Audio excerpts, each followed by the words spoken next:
बिस्मिल्लाहिर्रहमानिर्रहीम। अस्सलाम वालेकुम नाज़रीन, आप यूट्यूब चैनल देख रहे हैं। मैं इमरान खान हूँ। सबसे पहले बात शुरू कर लेते हैं आज अलीमा खानम के बयान से। और अलीमा खानम ने ये लास्ट टाइम बयान दिया इमरान खान साहब के हवाले से और बड़ा जज्बाती बयान है उनका। लेकिन इमरान खान साहब का केस चल रहा है अदालत में। उस केस के हवाले से इमरान खान साहब की अपनी बहन से मुलाकात हुई अडियाला जेल के अंदर।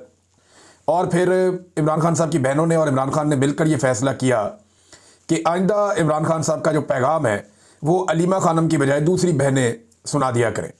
ये खबर पहले भी बाहर आई थी। मेरे इमरान खान साहब की फैमिली ने इसके ऊपर रिएक्ट किया था। अब फाइनली जब मैं जो बात कहना चाहता हूँ, मेरी पार्टी के अंदर कोई वो जुर्रत ही पैदा नहीं करता।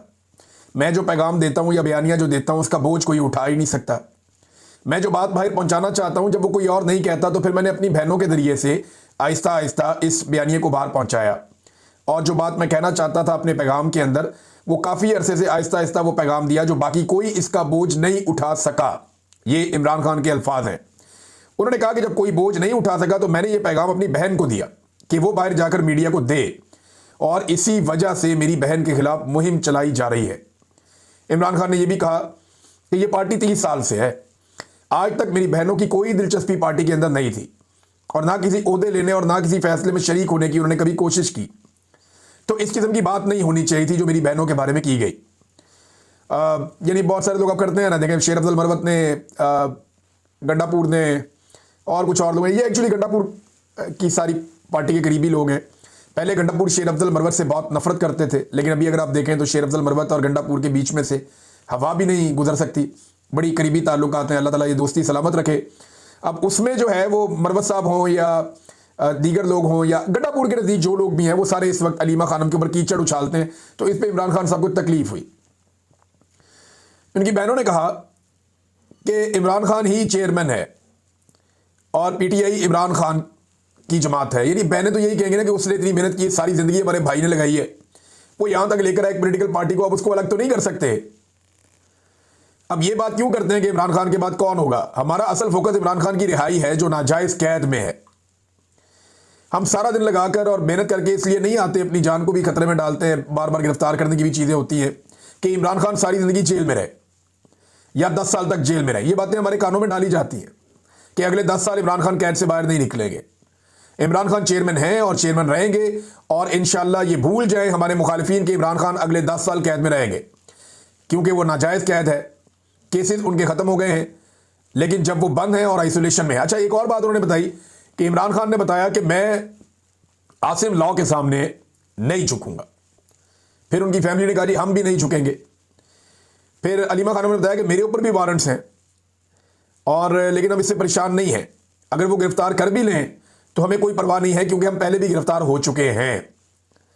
इमरान खान ने कहा कि ये भी जाकर कह देना कि हम पूरी जिद्दोजहद करेंगे और जो भी हो जाए हम इमरान खान की रिहाई के लिए खड़े रहेंगे। वो हमारा इकलौता भाई है। ये कैसे हो सकता है कि हम उसकी जल्द रिहाई ना चाहें? हमें भी दुख होता है, लेकिन हमने कहा कि ये सब कुछ डिस्ट्रैक्शन है, यानी ये तवज्जो हटाने की कोशिश की जा रही है। लिहाजा तवज्जो हटाने की कोशिश से बचने के लिए अलीमा खानम ने कहा कि जी हमने अब फैसला किया है कि मेरी बाकी बहनें वो बाहर आके मीडिया से बातचीत किया करेंगी।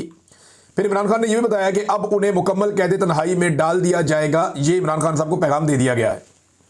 देखिए, जो कुल मिला के बात सामने आ रही है वो ये है कि इमरान खान साहब के खिलाफ ये तोशाखाना 2 के अंदर अब फैसला सुनाया जाएगा।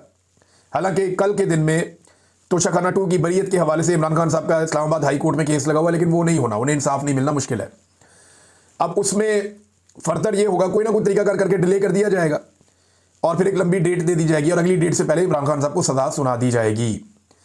ये जब इमरान खान साहब को, और कई महीनों से केस पेंडिंग पड़ा हुआ है, जब इमरान खान साहब को सजा सुना दी जाएगी तो बाद में अलकादर यूनिवर्सिटी वाले केस में उनकी जमानत हो जाएगी।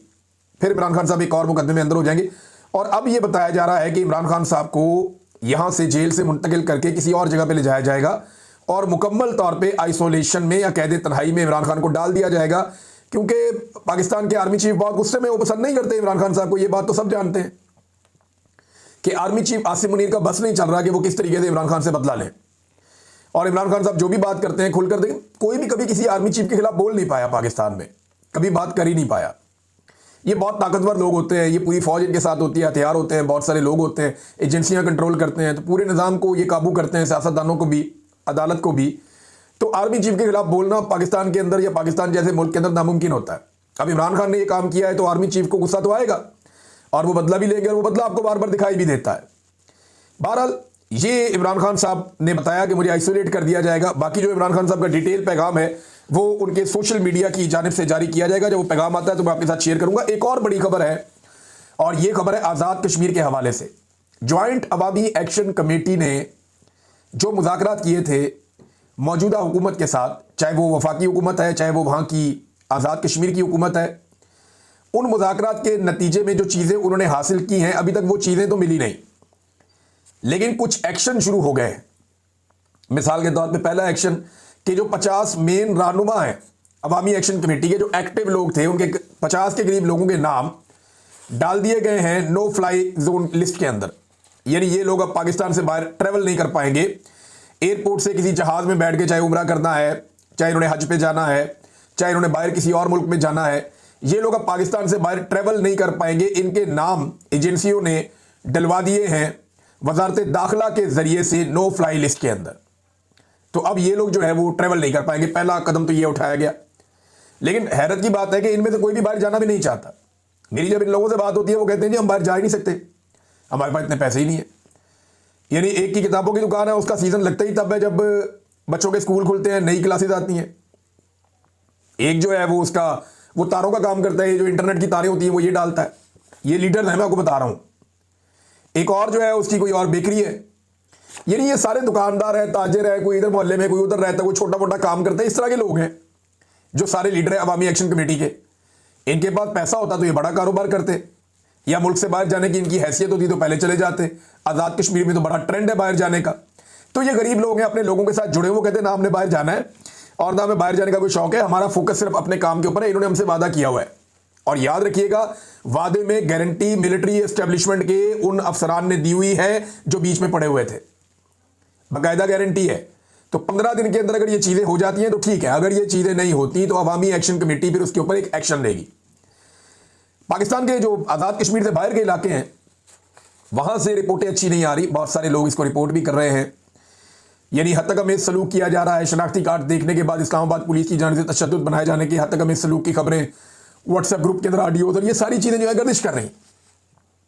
ये है क्या? देखें, पुलिस वाले तो गुस्से में होंगे, उन्हें मार पड़ी है आज़ाद कश्मीर में, मार पड़वाई है मोहसिन नकवी वगैरह ने अपनी घटिया पॉलिसी की वजह से, या वहां मौजूद जो मिलिट्री एस्टेब्लिशमेंट के लोग हैं एजेंसियों के, उन्होंने मार पड़वाई पुलिस को कि क्यों लेकर गए वहां पे उन्हें, जहां पे इनको सबको आइडिया था कि वहां के लोग मुख्तलिफ हैं। अब अपने तौर पे भी अगर शनाख्ती कार्ड देखकर पुलिस वाले इस किस्म का रद्द-ए-अमल दे रहे हैं तो ये पाकिस्तान में अगर सियासतदानों में या जो हुकूमत में मौजूद लोग हैं लाकर बिठाए गए हैं, अगर उनमें थोड़ी सी भी समझ है तो वो इस घटिया सिलसिले को रुकवाएं।